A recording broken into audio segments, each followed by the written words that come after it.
बिस्मिल्लाहिर्रहमानिर्रहीम। अस्सलाम वालेकुम नाज़रीन। रोहित शर्मा ने श्रीलंका कप्तान को रन आउट करने की अपील वापस ले ली। भारत में श्रीलंका के खिलाफ होने वाले पहले वनडे में रोहित शर्मा ने श्रीलंका कप्तान दासन शनाका के खिलाफ की जाने वाली रन आउट की अपील वापस ले ली, जो यकीनन एक गैर मामूली वाक़या है। इस मैच में भारत ने पहले खेलते हुए मेहमान टीम को 374 रन्स का हदफ दिया। जवाब में श्रीलंकन टीम मुकर्रर वक्त पर 50 ओवर में 306 रन्स ही बना सकी। मैच के आखिरी ओवर में इंतहाई दिलचस्प चीज़ भी देखने को मिली, जिसने क्रिकेट शौकीन का दिल खुशी से जीत लिया।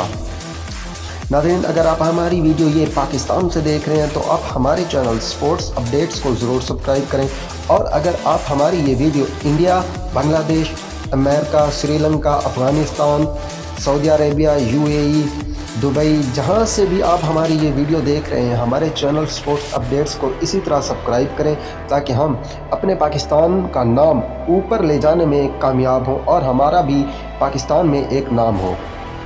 आपको बताते चलें, दरअसल इस मैच में 50वें ओवर में मोहम्मद शामी चौथी गेंद फेंकने आने लगे तो नॉन स्ट्राइक एंड पर श्रीलंका कप्तान दासन शनाका छोड़कर निकल पड़े, जिन्होंने मोहम्मद शामी ने क्या कर दिया। इस वक्त शनाका 98 रन्स पर मौजूद थे। फ़ौरन ही मोहम्मद शामी ने रन आउट की अपील कर दी, जिसके बाद टीवी अंपायर की जानिब फैसला चला गया, लेकिन भारत कप्तान रोहित शर्मा ने अपील